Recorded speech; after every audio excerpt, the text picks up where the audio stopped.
ꯁꯤꯒꯤ ꯊꯧꯅꯥ ꯐꯕ ꯊꯧꯅꯥ ꯐꯕꯤ ꯀꯌꯥꯕꯨ ꯅꯤꯡꯁꯤꯡꯕ ꯑꯣꯏꯅ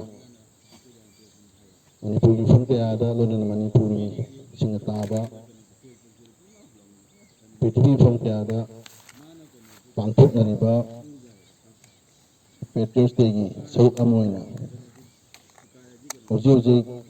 COVID-19ꯒꯤ ꯇꯉꯥꯏ ꯐꯗꯅ ꯉꯥꯛꯇꯕ ꯌꯥꯗꯕ SOP ꯀꯥꯡꯂꯣꯟ ꯀꯌꯥ ꯑꯃ ꯃꯗꯨꯒ ꯂꯣꯏꯅꯅ ꯉꯁꯤꯒꯤ ꯅꯨꯃꯤꯠꯁꯤꯗ ꯉꯥꯟꯆꯤ ꯏꯀꯣ ꯄꯥꯔꯛꯁꯤꯗꯁꯨ ꯑꯩꯈꯣꯏꯒꯤ ꯂꯩꯖꯔꯤꯕ ꯑꯩꯈꯣꯏ ꯈꯔ ꯁꯤꯒꯨꯝꯕ ꯅꯤꯡꯁꯤꯡꯕꯒꯤ ꯊꯧꯔꯝ ꯑꯁꯤ ꯄꯥꯡꯊꯣꯛꯅꯕ ꯁꯦꯝ ꯁꯥꯖꯕꯅꯤ ꯑꯗꯨꯅ ꯁꯤꯗꯩꯁꯤꯗ ꯑꯩꯈꯣꯏ ꯂꯩꯁꯨ ꯀꯠꯂꯕ ꯃꯇꯨꯡꯗ ꯏꯁꯥ ꯏꯁꯥꯅ ꯏꯖꯕ ꯄ꯭ꯔꯀꯤꯇꯤꯕꯨ ꯑꯗꯨꯒ ꯉꯁꯤꯒꯤ ꯅꯨꯃꯤꯠꯁꯤꯒ ꯃꯔꯤ ꯂꯩꯅꯅ ꯏꯕ ꯁꯩꯔꯦꯡꯁꯤꯡ ꯑꯩꯈꯣꯏꯒꯤ ꯀꯕꯤ ꯈꯔꯗꯒꯤ ꯇꯥꯕ ꯐꯪꯕꯤꯒꯅꯤ ꯂꯣꯏꯅꯅ ꯃꯗꯨꯒꯤ ꯃꯊꯪꯗ ꯑꯩꯈꯣꯏꯒꯤ ꯉꯁꯤꯒꯤ ꯁꯨꯝꯕ ꯅꯨꯃꯤꯠꯁꯤꯕꯨ ꯅꯤꯡꯁꯤꯡꯕ ꯑꯣꯏꯅ ꯅꯤꯡꯁꯤꯡ ꯎꯄꯥꯜ ꯑꯃ ꯑꯗꯨꯒ ꯑꯇꯩ ꯑꯇꯩ ꯎꯄꯥꯜ ꯀꯌꯥꯁꯨ ꯊꯥꯃꯤꯟꯅꯔꯒ ꯌꯥꯝ ꯆꯝꯅ ꯁꯤꯒꯨꯝꯕ ꯄꯥꯡꯊꯣꯛꯀꯗꯕ ꯊꯧꯔꯝꯅꯤ ꯑꯗꯨꯅ ꯍꯧꯖꯤꯛ ꯑꯩꯈꯣꯏ ꯂꯥꯛꯏꯕ ꯃꯦꯝꯕꯔꯁꯤꯡ ꯑꯩꯈꯣꯏ ꯄꯨꯟꯁꯤꯜꯂꯦ ꯍꯥꯏꯔꯒ ꯑꯩꯈꯣꯏ ꯂꯩꯁꯨꯁꯤ ꯑꯩꯈꯣꯏ ꯁꯦꯝꯖꯔꯤꯕ ꯃꯐꯝꯁꯤꯗꯩꯁꯤꯗ ꯀꯟꯅꯅꯕ ꯃꯌꯥꯝꯗ ꯔꯤꯀ꯭ꯋꯦꯁ ꯇꯧꯖꯔꯤ ꯑꯗꯨꯒ ꯑꯩꯈꯣꯏ ꯑꯗꯨꯝ ꯍꯧꯔꯁꯤ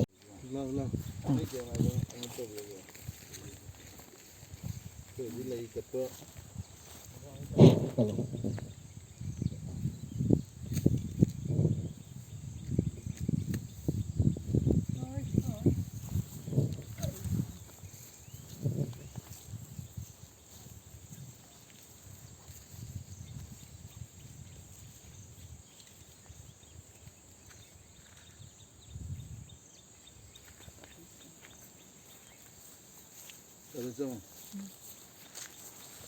ꯎꯄꯥꯝꯕꯤꯁꯨ ꯅꯨꯡꯁꯥ ꯅꯨꯡꯁꯥ ꯈꯥꯡꯉꯦ ꯁꯥꯁꯨ ꯈꯥꯡꯉꯦ ꯑꯌꯤꯡꯕꯁꯨ ꯈꯥꯡꯉꯦ ꯑꯗꯒꯤ ꯌꯨꯋꯥꯔ ꯍꯥꯔꯁꯨ ꯃꯣꯏ ꯈꯥꯡꯒꯅꯤ ꯈꯥꯡ ꯀꯟꯕ ꯑꯊꯧꯕꯁꯤꯡꯅ ꯑꯣꯜꯂꯛꯄꯅꯤꯕ ꯍꯥꯏꯅꯩ ꯁꯅꯥ ꯈꯧꯅꯥ ꯎꯁꯤꯡꯁꯦ ꯑꯊꯧꯕꯁꯤꯡ ꯇꯧꯕꯤꯒꯔꯤ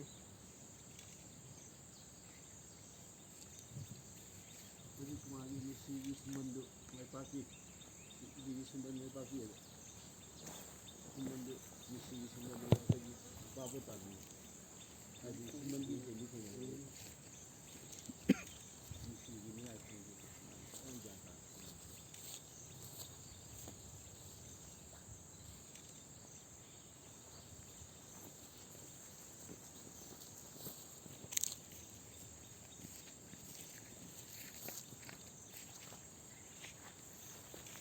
ꯑꯗꯨꯒꯤ ꯊꯤꯔꯦꯀꯣ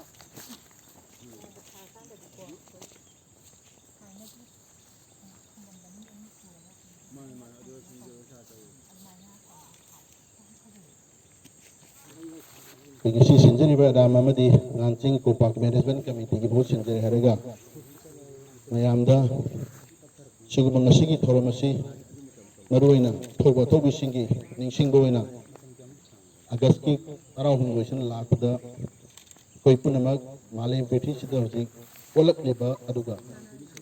ꯁꯛꯈꯪꯗꯕ ꯁꯛꯎꯗꯕ ꯂꯩꯅꯥ ꯃꯈꯜ ꯀꯌꯥ ꯑꯃ COVID-19ꯅꯆꯤꯡꯕ ꯃꯌꯥꯝ ꯑꯃ ꯂꯥꯛꯏꯕꯁꯦ ꯑꯃꯔꯣꯝꯗ ꯈꯜꯂꯒꯗꯤ ꯃꯁꯤ ꯄ꯭ꯔꯀꯤꯇꯤꯅ ꯃꯤꯑꯣꯏꯕ ꯑꯩꯈꯣꯏꯗ ꯋꯥꯔꯅꯤꯡ ꯑꯃ ꯄꯤꯕꯅꯤ ꯍꯥꯏꯅ ꯂꯧꯕꯁꯨ ꯌꯥꯏ ꯃꯔꯝ ꯑꯗꯨꯅ ꯑꯩꯈꯣꯏ ꯑꯊꯧꯕ ꯑꯊꯧꯕꯤꯁꯤꯡꯒꯤ ꯅꯤꯡꯁꯤꯡꯕ ꯅꯨꯃꯤꯠꯁꯤꯗꯩꯁꯤꯗ ꯑꯩꯈꯣꯏ ꯄꯨꯝꯅꯃꯛ ꯄꯦꯇ꯭ꯔꯤꯌꯣꯇꯤꯖꯝꯒꯤ ꯋꯥꯈꯜꯂꯣꯟꯁꯤ ꯆꯦꯜꯍꯟꯅꯕ ꯂꯣꯏꯅꯅ ꯅꯨꯃꯤꯠꯁꯤꯗ ꯃꯔꯨꯑꯣꯏꯅ ꯑꯩꯈꯣꯏꯅ ꯃꯐꯝꯁꯤꯗ ꯇꯧꯖꯔꯤꯕꯒꯤ ꯃꯔꯝꯗꯤ ꯑꯩꯈꯣꯏꯗ ꯃꯗꯨꯒꯤ ꯄꯦꯇ꯭ꯔꯤꯌꯣꯇꯤꯖꯝꯒꯤ ꯋꯥꯈꯜꯂꯣꯟ ꯑꯁꯦ ꯆꯦꯜꯍꯟꯅꯕꯒꯤꯗꯃꯛꯇ ꯑꯩꯈꯣꯏꯅ ꯂꯝꯗꯝꯁꯤꯒꯤ ꯁꯥꯒꯣꯟꯅꯔꯕ ꯎꯄꯥꯜ ꯀꯌꯥ ꯑꯃ ꯃꯥꯡꯈꯤꯒꯗꯧꯔꯤꯕ ꯍꯩꯔꯥꯡ ꯂꯩꯔꯥꯡ ꯀꯌꯥ ꯑꯃ ꯃꯗꯨꯒꯤ ꯃꯁꯥꯏꯒꯣꯟ ꯑꯣꯏꯔꯤꯕ ꯑꯩꯈꯣꯏꯒꯤ ꯑꯉꯥꯡꯁꯤꯡ ꯏꯀꯣ ꯄꯥꯔꯛꯀꯤ ꯁꯛꯇꯝ ꯑꯁꯦ ꯍꯥꯟꯅ ꯃꯥꯡꯂꯨꯔꯕ ꯑꯩꯈꯣꯏ ꯃꯅꯤꯡꯗ ꯂꯩꯔꯤꯕ ꯑꯩꯈꯣꯏꯒꯤ ꯄꯤꯛꯆꯔꯁꯤꯗ ꯎꯔꯤꯕ 2007ꯒꯤ ꯄꯤꯛꯆꯔꯁꯤꯗ ꯎꯔꯤꯕ ꯀꯨꯠꯂꯨꯔꯕ ꯍꯧꯖꯤꯛꯀꯤ ꯃꯐꯝꯁꯤꯗ ꯁꯪꯍꯜꯂꯛꯏꯕ ꯃꯗꯨꯒꯤ ꯁꯤꯒꯤ ꯑꯑꯣꯟꯕꯁꯤꯒ ꯂꯣꯏꯅꯅ ꯑꯩꯈꯣꯏ ꯄꯨꯝꯅꯃꯛ ꯎ ꯊꯥꯁꯤ ꯎ ꯍꯤꯡꯁꯤ ꯍꯥꯏꯕꯒꯤ ꯋꯥꯈꯜꯂꯣꯟꯗ ꯃꯗꯨꯒꯤ ꯆꯪꯁꯤꯟꯖꯕ ꯈꯣꯡꯖꯪ ꯑꯃ ꯑꯣꯏꯅ ꯎꯁꯤ ꯊꯥꯕ ꯎ ꯍꯤꯡꯍꯟꯕ ꯂꯣꯏꯅꯅ ꯄꯦꯇ꯭ꯔꯤꯌꯣꯇꯤꯖꯝꯒꯤ ꯋꯥꯈꯜꯂꯣꯟ ꯑꯁꯦ ꯃꯇꯝ ꯄꯨꯝꯕꯗ लेहेनना मदद सिंजबनी हजिक लापीब ओजानी लई हाना कपीरी है प्रमोदिनी सैरें हौजगे यानी अखोई ओजा निमाईगा याम नुंगाइजे ओजा अखोई कच्चिंग खुनौ कॉलेज की प्रिंसिपल याम नुंगाइथे महेंद्रो लेंसिनबिरगा डायरेक्ट लई हाना तो कपीरगा अखोई सैरें से मथंग मथंग थीर मतुंग अखोई याम थूबा अदुगा याम चंबा प्रोग्राम नि अदुगा मसिग वखलोन से मयामदा संदोकनबा अखोई फेसबुक लाइव से तौजरी लोना पांडगी सिगुंबा निमिषिक मरी लेना अखोई सैरें खुदोल तंबिरक्पा अगे इनाव मयांग Lambam Ajit Kumar Ramdas college assistant professor थागतरी लोना साथौलुकी पेट्रोल मेंबर ओइबिरिबा इनाव हाइजब तारे सुजित खाइदेमसा अदुसु थागतरी लोना अते अते ओजा कुंजकसो मुक्सन आरिबा अदुगा अतै अतै अꯩꯅ चिथनानबा यावरमगसु सुमायना नसिगी निमिषे इसिदा अथौबिसी निंसिंबा लोनना मखोइगे नमक्ता अखोइना ngamjaba सैरें अमतंग ngamjaba उपाल अमतंग मदुगी थाबगे दुम थोरमसिदा मयाम पुनमंगना मफम अतो अतो भम क्यादा लेगसु अखोइदा लेरिबा मणिपुरी सिंदा लेरिबा पेट्रोलिज्म वखलोन दो मफम क्यादा सनोनबा होनाइबिरिबा मयाम पुनमकु अंगांची कोपा की मैनेजमेंट कमिटी मकेदी थागतबगा लोयना अखोई नसिगी याम मरु ओइबा सैरें सैदुमनबा हाइबा तारे अखोई कवि अना अहमतदाई अखोई डॉक्टर नमाइथे प्रमोदिनी देवी अखोई ngahaktan soda election biraga sering san jaba sering patopinaba lachari Indiri bapumna ngasi August 16 sigumba numit asida athauba singbu singsingbagi numit asida aha sering amatang nantoksege aigi sering gi maming imagi saktam kayada nungsikraba kayada nungoliba pukningse ningsinglubada adungay matamdo ningsinglubada adungay matamdo singbu kare man malhawi tamdabu kumle manungsi singbu kare malhawi tamdabu kumle manungsi ipan panthau pangalaba loibi singchang napom sing upal wapan kayagi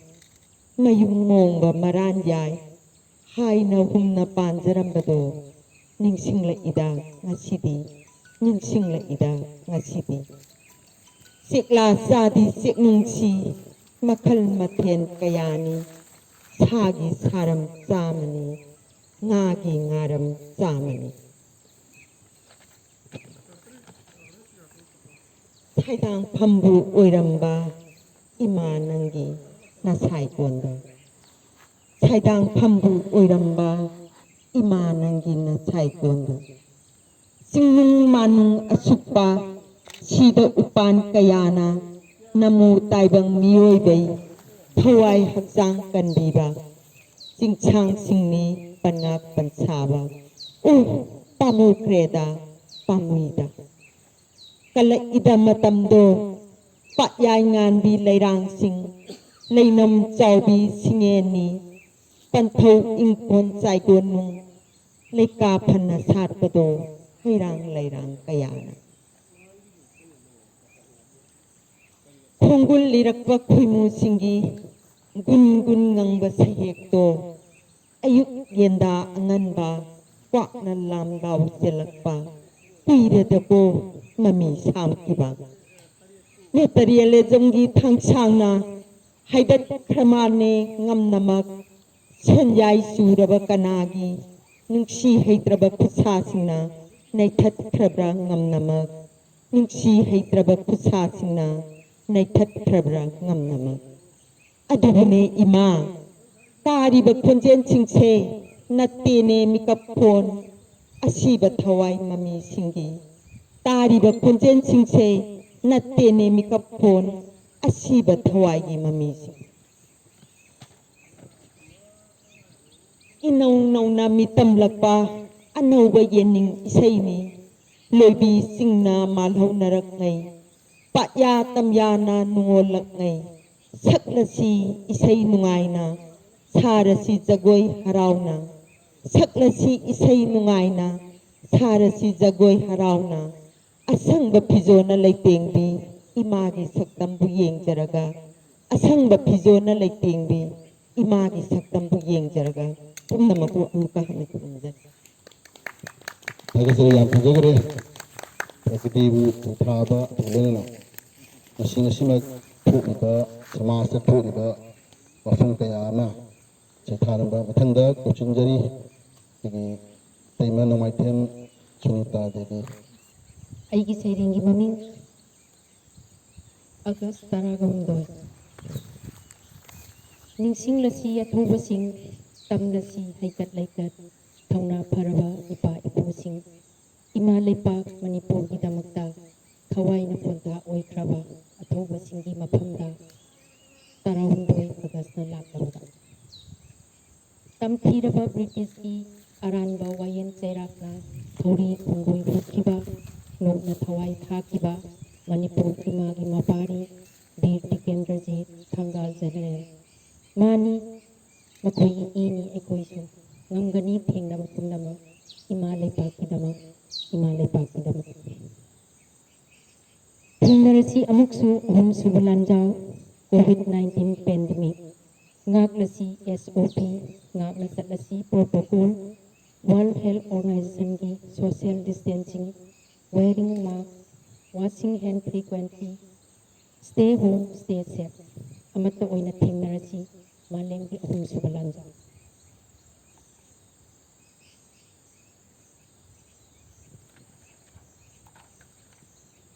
amuksu ulamsi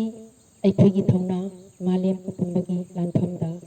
the great war the global warming phangli malem apumbana saithingdo global warming gi bharat ki nongpok sidaida nasikna ngalibi ima manipur namdamru nachawa ikoina athorba ipa ipu kayagi ningsing upal thaduna laise ising khikpira upal singbu hingansi upal singbu yokhatpa makhoigi makhong sombana ipa ipu athorba laman singba saksage humla iba imagi saktam se mangsingla iba mahausa gi saklon se kallasi semlasi nahona anoba saktam asangba phijo lanthing narsi pari imomsa khwangda khwangset laklasi khutta khulai pai khatlu thillabani matam se asangba upalna khulai oi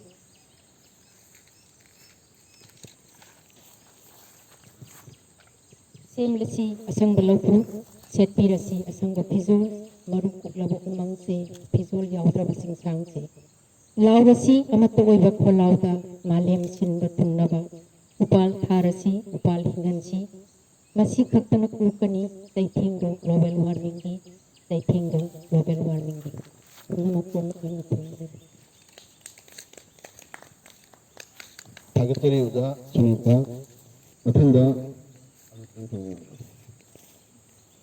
ꯑꯩꯈꯣꯏꯒꯤ ꯀꯥꯡꯂꯨꯞ ꯀꯣꯂꯦꯖꯀꯤ associate ꯄ꯭ꯔꯣꯐꯦꯁꯔꯁꯨ ꯌꯦꯡꯈꯣꯝ ꯔꯥꯖꯨ ꯁꯤꯅꯥꯕꯨ ꯏꯁꯥꯒꯤ ꯁꯩꯔꯦꯡ ꯊꯣꯛꯄꯤꯔꯅꯕ ꯅꯤꯡꯊꯤꯖꯔꯤ Thank you. ꯑꯩꯈꯣꯏꯅ ꯉꯁꯤ ꯁꯤꯒꯨꯝꯕ eco park ꯑꯩꯈꯣꯏꯒꯤ ꯑꯉꯥꯡꯁꯤꯡ ꯏꯀꯣ ꯄꯥꯔꯛ ꯍꯥꯏꯅ ꯈꯪꯅꯕ ꯃꯐꯝ ꯑꯁꯤꯗ ꯄꯥꯡꯊꯣꯛꯂꯤꯕ ꯑꯩꯈꯣꯏꯒꯤ ꯉꯁꯤꯁꯤ ꯄꯦꯇ꯭ꯔꯤꯌꯣꯠ ꯗꯦ 13 ꯑꯥꯒꯁ ꯃꯅꯤꯄꯨꯔꯒꯤ ꯑꯣꯏꯅ ꯑꯩꯈꯣꯏꯒꯤ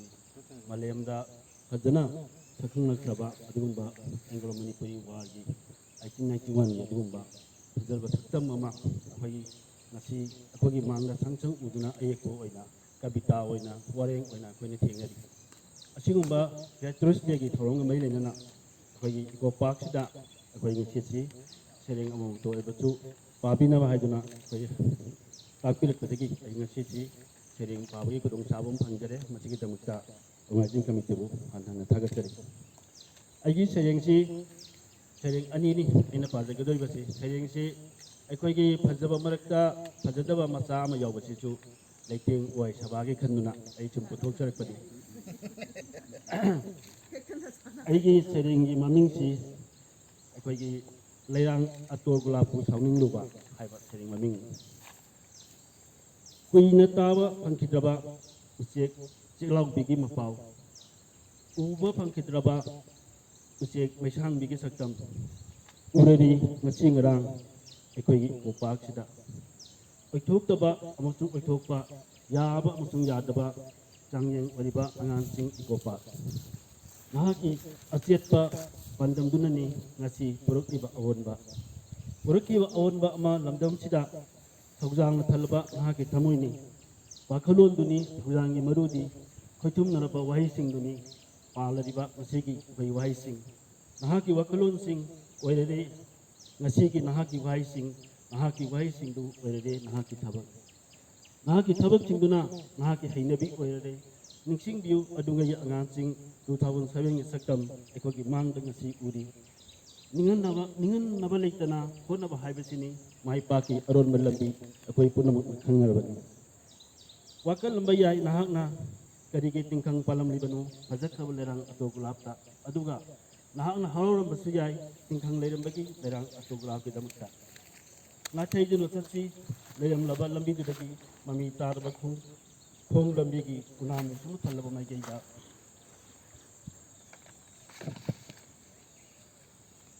ꯂꯣꯟ ꯑꯃꯅꯤ ꯊꯧꯖꯥꯜ ꯍꯥꯏꯕꯁꯤ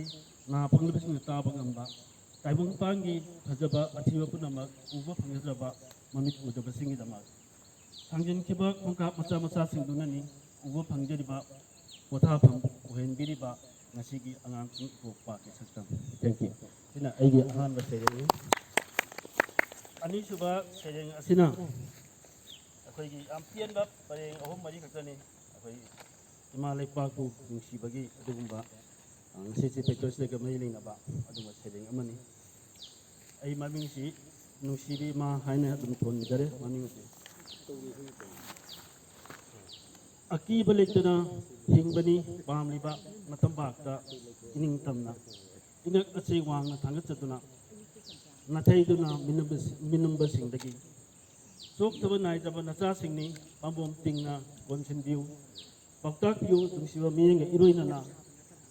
ꯀꯠꯊꯣꯛꯆꯒꯦ ꯊꯋꯥꯏ ꯍꯛꯆꯥꯡ ꯏꯃꯥ ꯅꯍꯥꯛꯀꯤꯗꯃꯛ ꯑꯀꯤꯕ ꯂꯩꯇꯕ ꯊꯋꯥꯏꯗꯨꯅ ꯄꯨꯈꯤꯁꯅꯨ ꯃꯥꯡꯖꯤꯟ ꯊꯥꯅ ꯅꯤꯡꯇꯝꯂꯕ ꯏꯃꯥ ꯂꯩꯕꯥꯛ ꯑꯃ ꯄꯨꯔꯛꯅꯕ ꯃꯤꯅꯝꯕ ꯌꯥꯎꯗ꯭ꯔꯕ ꯂꯩꯉꯥꯛ ꯑꯃꯒꯤꯗꯃꯛ ꯊꯦꯡꯛ ꯌꯨ ꯑꯍꯥꯟꯕꯃꯛꯇꯗ ꯑꯩ ꯏꯁꯥꯃꯛ ꯃꯌꯥꯡꯂꯝꯕꯝ ꯑꯣꯖꯤꯠ ꯀꯨꯃꯥꯔ ꯁꯤꯡ ꯀꯛꯆꯤꯡ ꯃꯈꯥ ꯂꯩꯀꯥꯏ ꯔꯥꯖꯙꯥꯅꯤ ꯄꯔꯦꯡꯗ ꯂꯩꯖꯕ ꯍꯧꯖꯤꯛꯅ ꯗꯦꯜꯂꯤ ꯌꯨꯅꯤꯚꯔꯁꯤꯇꯤꯒꯤ ꯔꯥꯝꯖꯁ ꯀꯣꯂꯦꯖꯀꯤ ꯖꯨꯑꯣꯂꯣꯖꯤ ꯗꯤꯄꯥꯔꯠꯃꯦꯟꯠꯀꯤ ꯐꯦꯀꯜꯇꯤ ꯑꯃ ꯑꯣꯏꯅ ꯂꯩꯖꯕꯅꯤ ꯑꯗ ꯑꯍꯥꯟꯕꯃꯛꯇꯗ ꯑꯩꯅ ꯃꯌꯥꯡꯂꯝꯕꯝꯗ ꯀꯣꯛꯅꯣꯟꯅ ꯏꯀꯥꯏ ꯈꯨꯝꯅꯕ ꯎꯠꯆꯔꯤ 13 ꯑꯒꯁꯠ ꯅꯨꯃꯤꯠꯇ ꯊꯋꯥꯏ ꯌꯥꯎꯅ ꯑꯊꯧꯕꯁꯤꯡꯒꯤ ꯅꯨꯃꯤꯠꯁꯤꯡꯗ ꯊꯋꯥꯏ ꯇꯥꯅ ꯁꯔꯨꯛ ꯌꯥꯖꯈꯤꯕ ꯅꯤꯡꯁꯤꯡꯖꯗꯨꯅ ꯁꯩꯔꯦꯡ ꯑꯅꯤꯈꯛ ꯈꯨꯗꯣꯜ ꯇꯝꯖꯔꯤ ꯑꯩꯒꯤ ꯑꯍꯥꯟꯕ ꯁꯩꯔꯦꯡꯒꯤ ꯃꯃꯤꯡ ꯃꯤꯁꯤꯒꯤ ꯁꯨꯝꯕꯨꯜ ꯃꯥꯏꯄꯥꯛꯄꯤ ꯂꯩꯆꯤꯜꯅ ꯆꯤꯡꯁꯥꯡꯗ ꯃꯃꯤ ꯇꯝꯗ꯭ꯔꯤꯉꯩ ꯃꯃꯥꯡ ꯆꯤꯡꯅ ꯑꯉꯥꯡꯕ ꯆꯔꯩ ꯊꯣꯟꯗ꯭ꯔꯤꯉꯩ ꯈꯣꯏꯃꯨꯅ ꯉꯔꯪ ꯉꯔꯪ ꯉꯪꯗ꯭ꯔꯤꯉꯩ ꯃꯥꯂꯪꯕꯅꯁꯨ ꯃꯉꯥꯎ ꯊꯤꯗ꯭ꯔꯤꯉꯩ ꯍꯧꯒꯠꯂꯣ ꯏꯇꯥ ꯃꯥꯏꯄꯥꯛꯄꯤ ꯄꯟꯊꯧꯒꯤ ꯁꯨꯃꯥꯡ ꯃꯆꯤꯗ ꯅꯪꯒ ꯑꯩꯒ ꯁꯥꯟꯅꯔꯁꯤ ꯄꯥꯟꯊꯧꯅ ꯁꯥꯕ ꯀꯩꯅꯨꯡꯗꯒꯤ ꯂꯧꯊꯣꯔꯛꯄ ꯆꯦꯡꯀꯣꯛꯁꯦ ꯍꯥꯞꯆꯔꯒꯦꯀꯣ ꯄꯣꯃꯥꯏ ꯆꯣꯟꯅ ꯅꯊꯥꯅꯨꯡꯗ ꯆꯤꯡꯒꯤ ꯄꯨꯡꯖꯥꯎꯅ ꯌꯩꯗ꯭ꯔꯤꯉꯩ ꯆꯔꯣꯏꯅ ꯇꯦꯇꯨ ꯈꯣꯡꯗ꯭ꯔꯤꯉꯩ ꯂꯥꯡꯒꯣꯜꯒꯤ ꯌꯣꯠꯂꯝ ꯐꯥꯠꯇ꯭ꯔꯤꯉꯩ ꯁꯥꯟꯅꯔꯤꯁꯤ ꯏꯇꯥ ꯆꯥꯟꯅꯕꯤ ꯑꯩꯒꯤ ꯁꯨꯛꯀꯤ ꯇꯥꯟꯊꯥꯗ ꯆꯤꯡꯒꯤ ꯏꯄꯥ ꯄꯥꯟꯊꯧꯅ ꯈ꯭ꯋꯥꯡꯖꯦꯡꯕꯤ ꯅꯪꯕꯨ ꯄꯤꯕꯤꯕ ꯃꯥꯟꯖ ꯃꯥꯕꯨ ꯊꯦꯡꯅꯅꯕꯔꯥ ꯄꯥꯈꯪ ꯃꯥꯕꯨ ꯁꯛꯈꯪꯍꯟꯅꯅꯕꯔꯥ ꯑꯩꯒꯤ ꯊꯃꯣꯏꯁꯦ ꯐꯥꯊꯗꯔꯦꯅꯦ ꯍꯣꯏꯕꯨ ꯂꯥꯎꯅ ꯁꯨꯔꯒꯦ ꯑꯩꯒꯤ ꯁꯨꯛꯀꯤ ꯇꯥꯟꯊꯥꯁꯦ ꯑꯩꯒꯤ ꯏꯇꯥ ꯆꯥꯟꯅꯕꯤ ꯊꯥꯕꯜ ꯐꯔꯕ ꯑꯍꯤꯡꯗ ꯏꯇꯥ ꯅꯪꯒ ꯎꯅꯖꯕ ꯉꯝꯗꯦꯗꯣ ꯃꯤꯄꯥꯏꯖꯩꯅꯦ ꯆꯥꯟꯅꯕꯤ ꯊꯧꯕꯜ ꯐꯧꯁꯨꯕꯤ ꯍꯥꯏꯅꯈꯤꯅꯤ ꯍꯣꯏꯕꯨ ꯂꯥꯎꯅ ꯀꯧꯖꯩꯅꯦ ꯏꯅꯦꯅ ꯈ꯭ꯋꯥꯡꯐꯤ ꯍꯧꯗ꯭ꯔꯤꯉꯩ ꯂꯥꯛꯀꯣꯀꯕ ꯃꯥꯏꯄꯥꯛꯄꯤ ꯁꯨꯛꯀꯤ ꯃꯔꯣꯜꯗ ꯉꯥꯡꯃꯤꯟꯅꯔꯁꯤ ꯄꯦꯟꯅ ꯍꯦ ꯏꯇꯥ ꯆꯥꯟꯅꯕꯤ ꯅꯍꯥꯛꯇꯤ ꯁꯖꯤꯕꯨ ꯅꯨꯡꯁꯤꯠꯅꯁꯨ ꯂꯦꯡꯉꯝꯗꯦꯗꯣ ꯅꯤꯡꯊꯝ ꯎꯂꯦꯟꯗꯁꯨ ꯏꯪꯗꯦꯗꯣ ꯀꯥꯂꯦꯟ ꯃꯩꯁꯥꯁꯨ ꯀꯤꯗꯦꯗꯣ ꯏꯉꯥꯒꯤ ꯅꯣꯡꯖꯨꯁꯨ ꯆꯤꯡꯅꯗꯦ ꯀꯔꯝꯅ ꯁꯤꯡꯒꯅꯤ ꯅꯪꯒꯤ ꯂꯃꯟꯁꯦ ꯆꯔꯥ ꯅꯣꯡꯈꯟꯍꯟꯅꯕꯒꯤ ꯑꯗꯨꯕꯨꯅꯦ ꯏꯇꯥ ꯃꯥꯏꯄꯥꯛꯄꯤ ꯂꯥꯡꯕꯜ ꯂꯩꯔꯤꯛꯇ ꯄꯥꯝꯕ ꯉꯔꯪ ꯉꯔꯪ ꯉꯪꯕ ꯂꯝꯗꯟꯕ ꯈ꯭ꯋꯥꯡꯖꯦꯡꯕ ꯃꯥꯁꯨ ꯈꯜꯂꯝꯒꯗ꯭ꯔꯥ ꯑꯩꯒꯨꯝꯅ ꯁꯨꯝ ꯆꯥꯔꯦ ꯇꯨꯝꯂꯦ ꯄꯥꯝꯃꯨꯕ ꯃꯥꯒꯤ ꯈꯟꯕꯗ ꯐꯥꯊ ꯉꯝꯗ꯭ꯔꯦ ꯊꯃꯣꯏꯅꯤ ꯄꯣꯊꯥꯍꯟꯕꯤꯌꯨꯀꯣ ꯉꯥꯏꯍꯥꯛꯇ ꯑꯣꯏꯔꯕꯁꯨ ꯅꯍꯥꯛꯅ ꯄꯟꯊꯧ ꯁꯛꯄ ꯆꯤꯡꯒꯤ ꯄꯥꯎ ꯅꯃꯣꯝꯒꯤ ꯊꯃꯣꯏ ꯈꯪꯕꯅꯔꯥ सिनबिरिबा पांथौ जैगोई नुंगसिदा आइगी इता मिसिगे Sumbal माइपाकपिसे ngamdredo thamoise phathaba ngasi ita magi mapandagi thengnaruba afam khuding lamdanba marau chawbo khoimu hau ha khonjelda hoibu launa surage zara nong khannaba oirabasu angaubi aigi thamoisinadi matagi maike yengjari sanarasi ibani aigi ita misigi sumbul maipakpi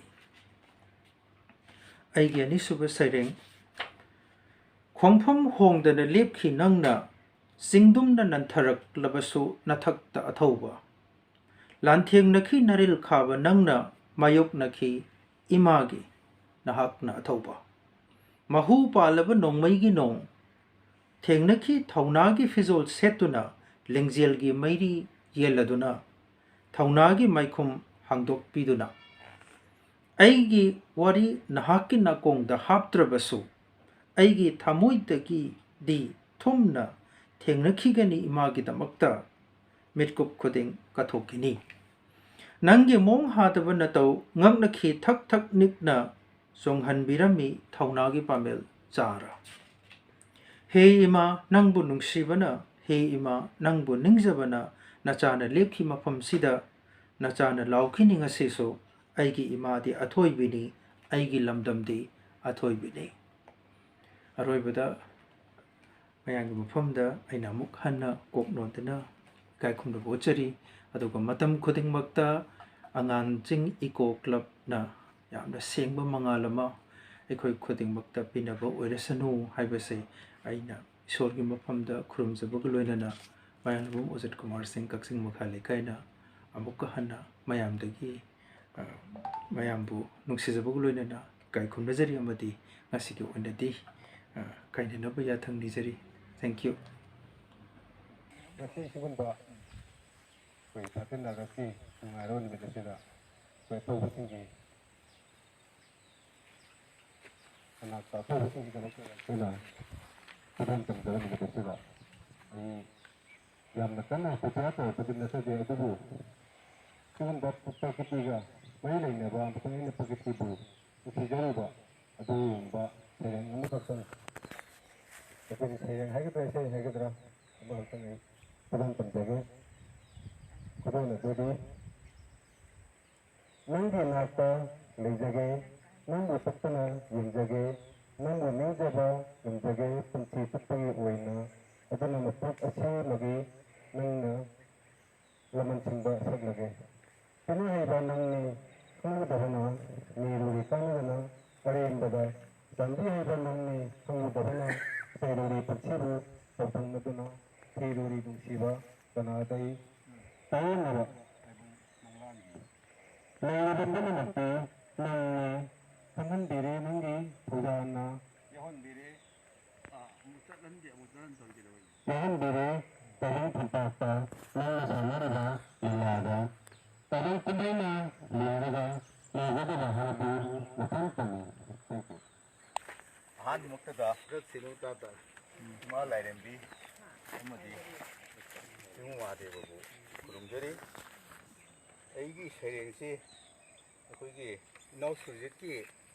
ꯏꯍꯧꯁꯤꯗ ꯈꯤꯇꯪ ꯑꯣꯏꯔꯁꯨ ꯃꯇꯦꯡ ꯄꯥꯡꯅꯕ ꯍꯥꯏꯗꯅ ꯉꯔꯥꯡ ꯅꯨꯃꯤꯗꯥꯡꯁꯤ ꯍꯣꯕꯦ ꯍꯣꯕꯦ ꯄꯤꯕꯅꯤ ꯀꯩꯊꯦꯜ ꯅꯪꯅꯅꯕ ꯑꯉꯥꯟ ꯆꯤꯡ eco park ꯑꯃꯁꯨꯡ ꯀꯣꯚꯤꯗ-19 ꯑꯉꯥꯡ ꯑꯣꯏꯔꯤꯉꯩ ꯆꯍꯤ ꯈꯨꯗꯤꯡꯒꯤ ꯆꯩꯔꯥꯎ ꯆꯤꯡ ꯀꯥꯔꯝꯃꯤ ꯃꯇꯝꯗꯨꯒꯤ ꯃꯍꯥꯗꯦꯕ ꯆꯤꯡ ꯍꯧꯖꯤꯛꯀꯤꯅ ꯑꯉꯥꯟ ꯆꯤꯡ मतम कया हुखरे यिंगसिनबिनबा लेतना चिंगु महादेवसु कावरुरे खुंताक लान सीबगुम खलुरे सेंगत पिनबा लेतबना नकोक नरु कोकलुरे लेकंग लागुम लेरुरे कना हन्ना येंगलुद्रे लाइफम लेनसु होंगलुरे नदोम चिकना खुंदोकलम अदुबुने ngasiदी नहाकी अवाब खंगबीदुना चिंगुना थाबीरकले नसाई गोंदा आदाम की सक्तम लौदुना नचा नदायरेम कया अमा नहाकी चिंगुन बुकन्ननबा सिंगुल लकले इको पार्क अंगान चिंगी इको पार्क लाउरक्ले खोंजेल हौना उ थासी उ हिंहनसी मालेम पुंब कन्ननबा कनखलक्ले खोलाउसिगी साफुसु थाजिलक्ले निंसिंग उपाल कया कया नुंसीखिबा कयाबु निंसिंगनबा पुंसीगी थौदोकसिंगबु काउदनबा अनकपदगी अरापदगी लांगदुना पांथोकलक्ले थौरम कया संडे इको क्लब स्पेशल खन नैनबा कया कया अवा अना थीदना नुंगु नुसा खाइदना हे इमा अंगानचिंग नंगसु खंगलीगनी दो हौखिबा चही खक्तदा निंसिंग उपाल कया थाखरबा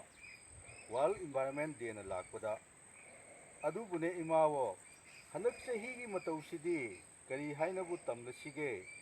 कोविड हिंसाबिगी मिनैदा दैबुंग पुंब वानरे लॉकडाउन नुमित कयानीगी लॉकडाउन था कयागी लॉकडाउन थासी उ हिंगनसी उ लॉकडाउन निंसिंग उपाल ओइना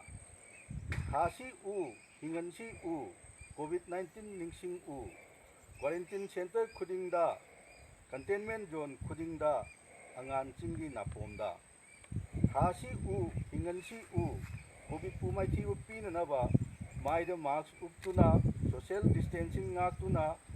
उ खतना ओइगनी एकोइगी उकल वारुरगनु इमावो नपारी नमोम कया लाखिनी इमागी नसाइगोन नागनबा अथौबसिंगी नुमिसु लाक्लेदना पोलखिनी अथौब कया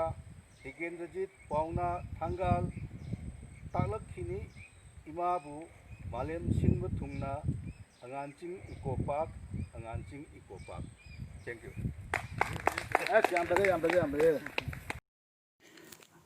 ngasi thobagi numit na lakpaga loina kaksingi angal chingda pangthok liba athoba singi numit asinga mari leina aigi saireng amakhak khudol tamjari aigi saireng gi maming nongom lakho takhiba numit tudagi ningtambagi numit thorak khidrabani arangba korau ama kumja kayari surakle lelibase khusemgi mangalda chatkhiba numitudagi lairibaki lambida chatnakhidrabani lambiduda kana amattana tingkhong tumbautana thallaba chatlaidraba panthong leitraba lambigum taramgani nahaksu korau nongdol thakta kauribase tengthana oina nongum lakho natung ingamdraba naruina nauna ayambagi khunai sida taiwonnaraba taibangda pirangni nahaki ningamdraba thamoigi madam natara churi banong khonjelni khangi khoisaunaraba nahaki nongkhong niliba akhak arau haidatlasi ngasidi machet tana khaidatlasi tangkhai tana thoraba braja singjangna kupsilliba leichil pomaise kanglai paksida ngaleba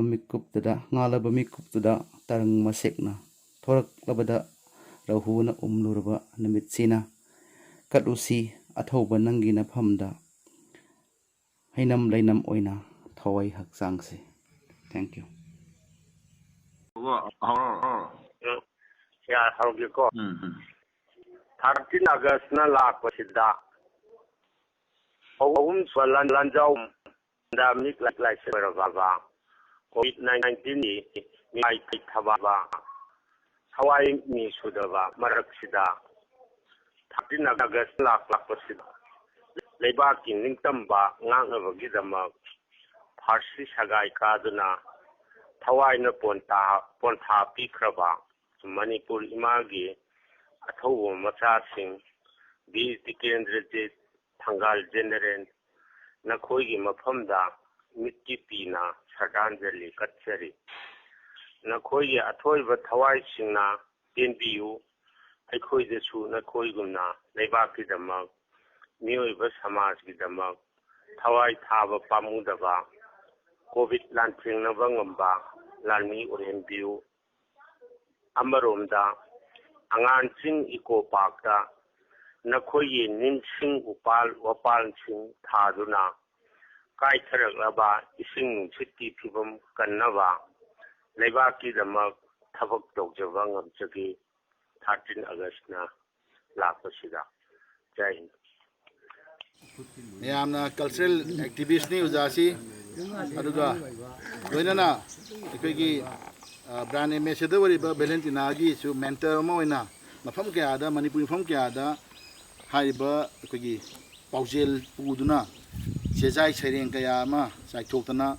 ꯃꯤꯌꯥꯝꯗ ꯑꯗꯨꯝꯕ ꯁꯤꯒꯨꯝꯕꯒꯤ ꯑꯩꯈꯣꯏꯒꯤ ꯁꯪꯒꯜ ꯑꯁꯤ ꯃꯅꯤꯄꯨꯔꯒꯤ ꯈꯣꯡꯖꯪ ꯑꯗꯨꯒ ꯎ ꯊꯥꯁꯤ ꯎꯍꯤꯡꯁꯤ ꯍꯥꯏꯕꯒꯤ ꯑꯉꯥꯡꯁꯤꯡ ꯏꯀꯣ ꯄꯥꯔꯛꯀꯤ ꯃꯦꯁꯦꯖꯁꯤ ꯄꯨꯗꯨꯅ ꯆꯠꯄꯤꯔꯤꯕ ꯅꯨꯡꯁꯤꯖꯔꯕ ꯑꯣꯖꯥ ꯕꯤꯔꯃꯪꯒꯣꯜ ꯄꯨꯈ꯭ꯔꯝꯕꯕꯨ ꯉꯁꯤꯒꯤ ꯁꯩꯔꯦꯡ ꯁꯩꯅꯕꯁꯤꯒꯤ ꯑꯔꯣꯏꯕ ꯁꯩꯔꯦꯡ ꯑꯣꯖꯥꯒꯤ ꯁꯩꯔꯦꯡ ꯈꯨꯗꯣꯜ ꯇꯝꯕꯤꯅꯅꯕ ꯑꯔꯣꯏꯕ ꯑꯣꯏꯅ ꯀꯧꯁꯤꯟꯖꯔꯤ Sujit Katrimayum, the green climate activist, let me say, the evergreen climate activist, Sujit Katrimayum, kousinbirukpagi, nationalist, holy script di yaugdabani sigi terms sigi wahai se ai gita Quran adigi akogi Bible pajaba kanda sigi chairak sida akoi nationalism nationalist ki wa akoi nganari bani sanari bani masi akoi gunna mani adubu imadu nung seraga mi mama sun nung seraga de icha tu nung seraga mi macha nung seraga de haiba adudi thon bidaba adudi thokna number so koi chinsi let us be nationalist second and first and internationalist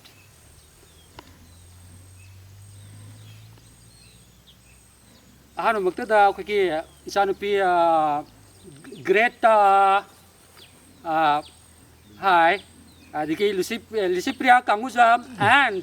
we have from Manipur again from Yanglam Valentina Ilangbam adiki asangaman uwa yokat piriba nuksibiriba prithibigi nagarik kudingmak yaipa paujal pijari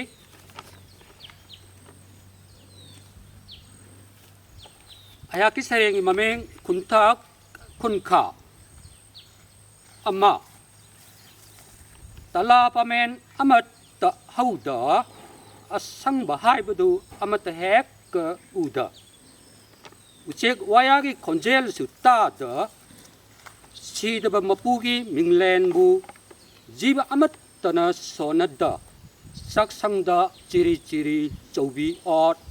macha masu pumba chi thung khana jagan khunka mingthon ba noroki chamam nara lamdam ni ai mangai re napal na mayung ni khatna chainabana amok maphen ni langban thagum sahi supa saba langbachaki khatna jagan khunka da aigi ahangkar na thumhat ki samam sarang na bana liching oi machana masabu sakhangning daba chaning tadra mangol jaw sing lay mangol jaw sing lambi da thorak pada hui gi hogdong gi saktam lo maya khigat tuna siknai do sikna ba hek lep kibaga maninga onsan nai asangaman uwa hogdabana hai lagi kanaba phangdabana hit weki saitheng nangduna olang masarak ta kunja sing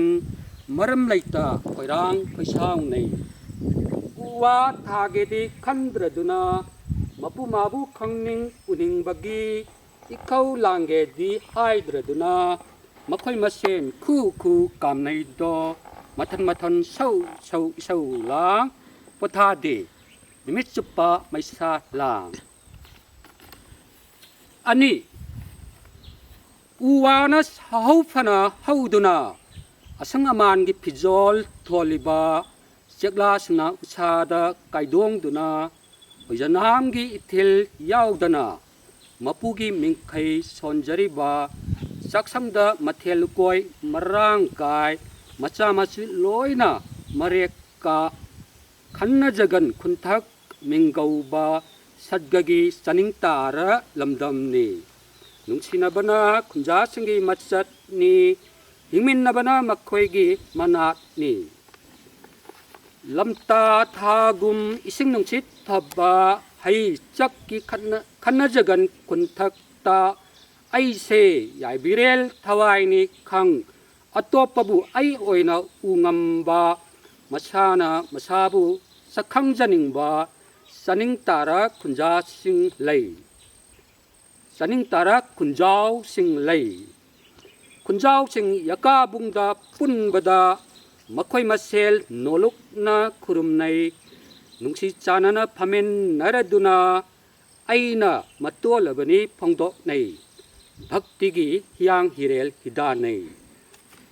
ताइबंग इपाक लांथोके निंग महैगी अपाम्बा थादोक्तुना पुंसिगी सिंथा पांगबना कोकथोंग पुरम्बा पोलुमसु खुंजासिंगना मपुदा सिनथोक पोथारे हितवेक की सैथेंग सु फंगदा उगी उरुमदा नुंगाई नफम मपुगी खुयाखा the कटना बा लैरांग लैखलसुना लैबु लांग पोथाजरी खुंजासिंग हकसिक लांग तागचरे मापुनांग मपो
Kasi